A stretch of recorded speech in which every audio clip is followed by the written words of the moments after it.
कि hello friend, आप देख रहे हैं यूट्यूब चैनल जी सेट न्यूज।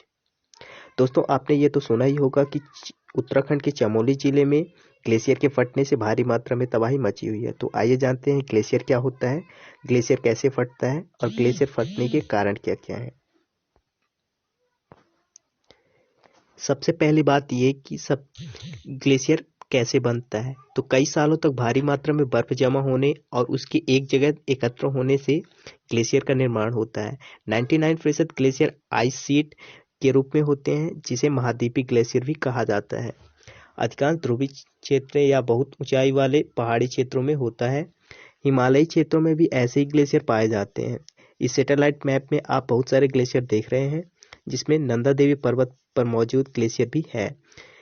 ग्लेशियर जो है वो ऐसा वैज्ञानिक हलचल होता है जैसे गुरुत्वाकर्षण बल, प्लेटों के नजदीकी आने या दूर जाने से।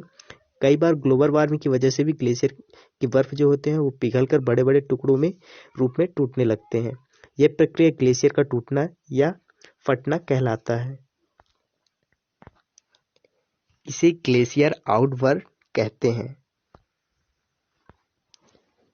कई बार क्या होता है कि बर्फबारी से पहाड़ी नदी या झील जम जाती हैं और ग्लेशियर नदी का प्रवाह रोक देती हैं। इस वजह से झील बड़ा ग्लेशियर बन जाता है, जिसके फटने की आशंका बढ़ जाती है।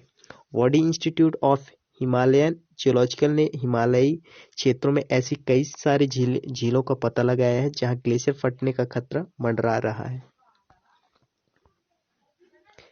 ये मैप में जो भी आप देख रहे हैं, ये सारा का सारा एरिया आपको ग्लेशियर से यानी बर्फ की चोटियों का नज़र आ रहा होगा। ये ग्लेशियर है। यहाँ जब टेक्टोनिक प्लेट या ग्लोबल वार्मिंग की वजह से कोई हलचल होता है तो यहाँ ब्रेक हो जाते हैं और ग्लेशियर फट जाते हैं। और ग्लेशियर के फटने से भयंकर बाढ़ आ जाती है नदियों में, और आसपास के एरिया में भयंकर तबाही और सैलाब लेके आता है। इस ग्लेशियर के फटने से ऋषिगंगा नदी में भयंकर बाढ़ आ गई है। बाढ़ तबाही मचाते हुए आगे बढ़ी और ऋषिगंगा हाइड्रो प्रोजेक्ट को बहाकर ले गई। यहाँ पर ऋषिगंगा हाइड्रो प्रोजेक्ट बिजली बनाने का प्रोजेक्ट है। इसको लेकर पहले भी पर्यावरणीय विवादों ने चिंता जताई थी कि यहाँ पानी को रोक रहा है, यहाँ इसे नहीं होना चाहिए।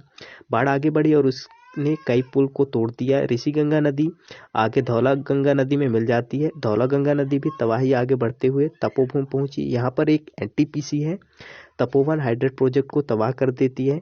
इस जगह पर टनल में मजदूर काम कर रहे थे, वे इसमें दब गए हैं।